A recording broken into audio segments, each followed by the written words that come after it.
So one of the most random and out of left field DC crossovers just released. And I for one don't have too much knowledge on Sonic and all of the other characters in that universe, but when you have Sonic the Hedgehog and the Flash, the fastest man alive, racing and going head to head, yeah, just take my money, you sold me instantly. So you might be saying, okay, well, in what way would the Justice League have to cross over with Sonic and the rest of the heroes? What could be the reason? And the answer is simply Darkseid. It's always Darkseid, because apparently DC right now doesn't want to get any of their other villains any of the spotlight. And Darkseid, regardless of where he is always power hungry and looking for more. Because as he arrives in this new universe, Sonic's dimension filled with untold power, yeah, instantly this planet here starts to be overrun with Darkseid and his forces. Something that the Hedgehogs, no matter how powerful they may be, have never encountered. And side note, something that I think is pretty funny, you know how Thanos has his Thanos copter? Well, it seems like Darkseid here has his own little ship, in the shape of his own head, kind of like a portable, smaller little Death Star. Regardless, as Sonic, Tails, and Amy go to fight this little army, they quickly rule out that, yeah, no, this isn't Dr. Robotnik,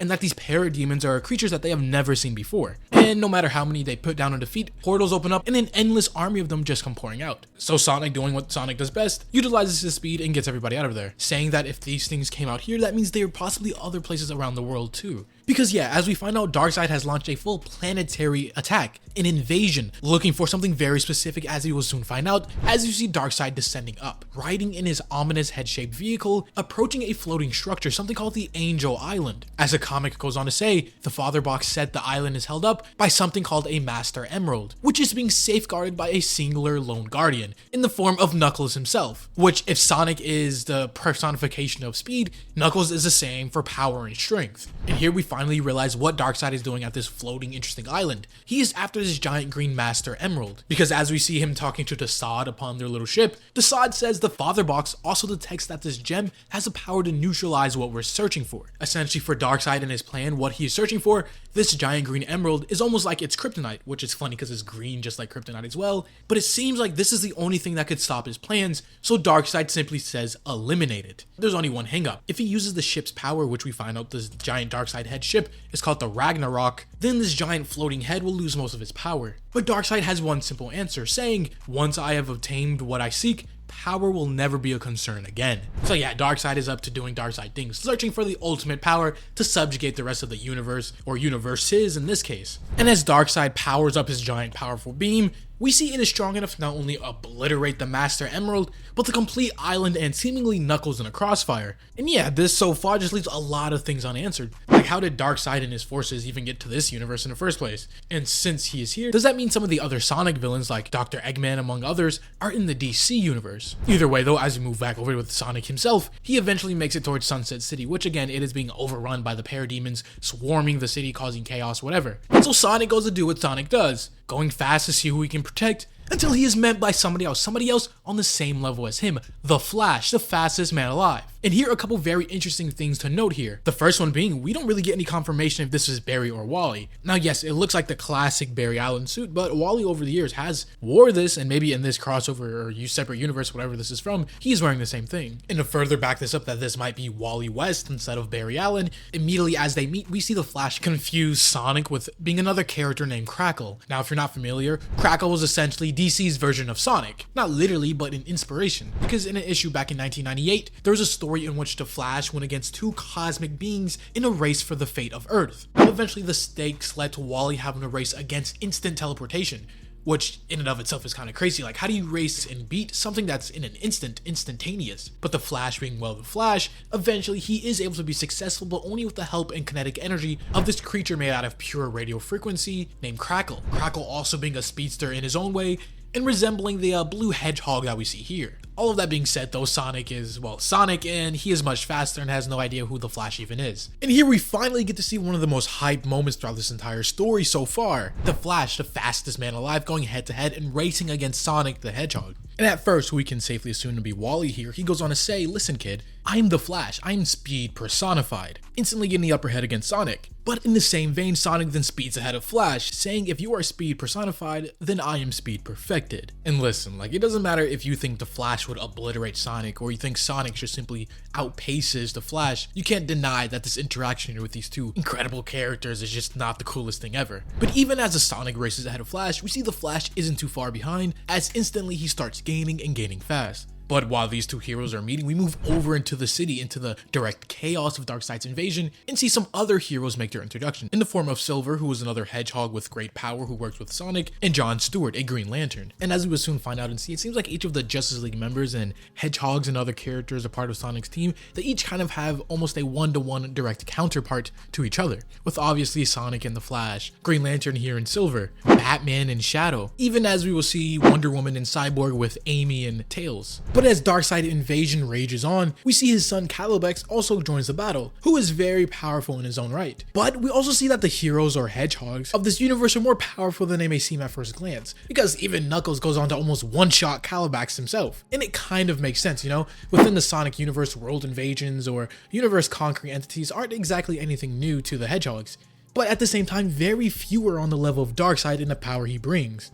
And just then Superman, arguably the most powerful being on the league. You know, some people think the Flash may be more powerful or beat him in a fight, or even somebody like Martian Manhunter, but you know, that's not here or there. Either way, he arrives and instantly defeats the son of Darkseid pretty easily. Knuckles, even being mad at Superman for how easy it was, says he wasn't done with him just yet. But with Clark's arrival though, we finally see the two teams meet up and introduce each other in its entirety. And we find out a couple things. Firstly, it was Superman who saved Knuckles last second against Darkseid's initial attack against the Master Emerald. Secondly, the League here, the Justice League, explains who they are and how they got here. Clark explaining that he's Superman, protector of truth, justice, and a better tomorrow. And then you have Wonder Woman, the princess of Themyscira, John Stewart of the Green Lantern Corps, the Flash, protector of Central City, and the fastest man alive, Cyborg, the tech guy who enabled them to reach this world, and then Batman, the protector of Gotham. And on the flip side, we see Sonic in the same fashion introduce his group. And something we see throughout the story so far is Sonic and the Flash having this almost antagonizing relationship, going back and forth and teasing each other about who really is the fastest. Sonic saying that he is the real fastest thing alive, while he goes on to introduce the others. Tails being the genius of the group, Amy, who he just introduces as his best friend, Knuckles being the tough guy, Silver, a hero from the future, and Shadow being self-proclaimed the ultimate life form. But even Knuckles realizes the importance of what's going on in the time they are wasting, as he goes on to say, who's responsible for this invasion and how do we make them pay? In which we actually get a pretty cool explanation of this version of Darkseid and his new plan. The comic going on to say, his name is Darkseid and he's bad news, conquering worlds and looking for the anti-life equation. Yeah, we stopped his ambitions in the past, but now he's launched a new type of satellite called the Ragnarok. You know, the giant floating ship that is in the shape of his own head. It is built with the specific purpose of crossing dimensions. And the Justice League guess that they are here in Sonic's universe, seeking extraordinary powers outside of the normal scope of the DC multiverse to fuel his conquest. Which makes sense that if there's a very powerful power source, Darkseid will cross any amount of space to get to it. But at the same time, I feel like Darkseid in the main DC universe hasn't really tapped into any of the external forces that he could use to power himself up. Like, imagine if Darkseid somehow was able to harness and use the Speed Force, a being as powerful as Darkseid moving and operating at the speeds of the Flash. Or even other forms of energy or powers like straight up magic in DC. But maybe because there's already, you know, powerful speedsters and powerful magicians and people who use magic, that would try to stop him from acquiring that ultimate power. So he instead looks to go to other places where they don't exactly know who he is and what he can do, such as the Sonic universe here. The Justice League even revealing that they made their own boom tube and followed him here, and that's how they connected. And yeah, if you haven't realized, or if it wasn't clear enough, Darkseid is clearly after the Chaos Emeralds, which, if you're not familiar, they are these very powerful artifacts of power within this universe, granting the user and whoever has one almost reality-altering power. And of these Chaos Emeralds harnessing chaos energy, there are 7 of them, kind of like the Infinity Stones over in Marvel, which when you gather all 7, you get an even greater sum of powers than you would individually, which is kind of weird, you know? Like, each emerald by itself doesn't have specific abilities like the Infinity Stones, as I just mentioned in Marvel. There's no time emerald or space, mind, whatever. They're all just individually powerful, and the only benefit of getting all 7 of them is just power on top of power. Which, yeah, so for Darkseid to do whatever he needs to do, he only really needs 1 Chaos Emerald at its full capacity. And this is bad because as the Justice League goes on to hypothesize, they think with this kind of power, Darkseid using and harnessing the powers of the Chaos Emeralds, he could not only destroy countless worlds, but he could straight up just manifest and create the anti-life equation directly. You know, the thing that bends other sentient beings to his will, essentially allowing him to enslave the universe as easy if it was just nothing. So yeah, this is bad enough. But Darkseid, being the strategist he is, he already located and took out the only thing that can stop him, the Green Master Emerald from the beginning, which itself could have negated the powers of the Chaos Emeralds. But while everybody is getting familiar with what's going on and what they can do, suddenly Shadow storms off. Being the loner and brooding member of the Sonic group, he decides that he would do better off on his own, And here we see just another great moment within the story. We see Batman and Shadow the Hedgehog formally interact for the first time. And like I said, Shadow is the dark and brooding type, just like Bruce himself is, with Shadow never really wanting to work with others if he doesn't have to and closing himself off.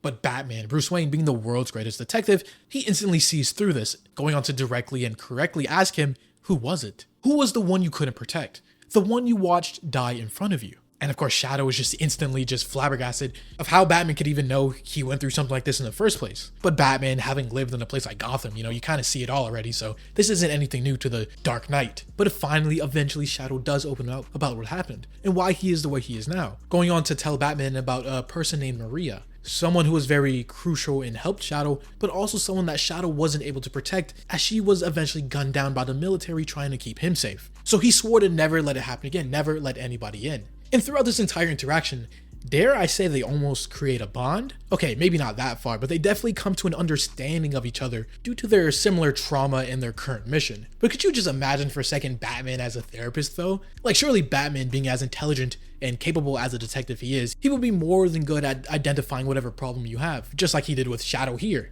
and help you through it in some way or fashion. But also in the same vein, at the same time, Batman isn't always the most emotionally available guy. He has issues of his own that he still hasn't worked out, so maybe that isn't the best idea. But so now with everybody on the same side and knowing what they need to do, they decide to split off and cover more ground for one exact mission: to find the Lord of Apokolips and stop him from gaining ultimate power. Tails and Cyborg looking to put their tech together to track down the emeralds, Superman and Knuckles flying off, Wonder Woman and Amy in the same vein, even Batman and Shadow riding off on motorcycles together, which doesn't matter who you are, it's pretty awesome. And of course Green Lantern and Silver. But the main thing I want to focus on, and most of other people watching this I'd assume so, is Sonic and the Flash, as once again they are teamed up and go racing off. And from what we can see while they go head to head, the comic is almost portraying them as equally matched, more or less. Now yeah, the Flash and Sonic probably aren't going 110% of their speed and capacity, but they are definitely similar enough in speed where it's not too big of an issue. The Flash, I'd assume, being surprised that this little blue creature could keep up with him,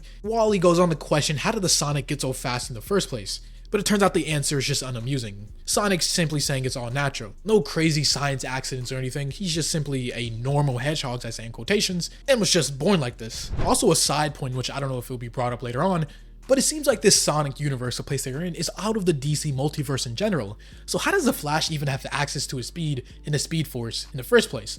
As usually when the Flash is going into a new territory, a new universe that doesn't have the Speed Force naturally incorporated in there, he usually just loses his speed and isn't able to tap into the Speed Force. Such as the Marvel and DC crossover that happened decades ago, the Flash ran into the same thing and lost against Quicksilver. So I wonder if here it's going to be like the Flash slowly starts to lose his speed and isn't as fast as he normally would because he doesn't have access to the Speed Force, the thing that he gains his powers from. As they continue though, they speed their way through and get to the South Island, and they finally see it. Darkseid himself, standing at an imposing height and at full power. He has found one of the Chaos Emeralds, going on to look at the speedster duo and say, it all starts with this, a gem containing the ultimate power. Which yeah, like I said before, Darkseid only really needs one Chaos Emerald to unlock, a level of reality shaping powers. And with it here now, there is no telling what kind of chaos he is going to unfold.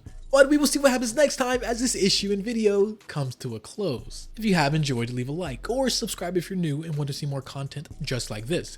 As always, this was the Hero Informer, and thank you for watching.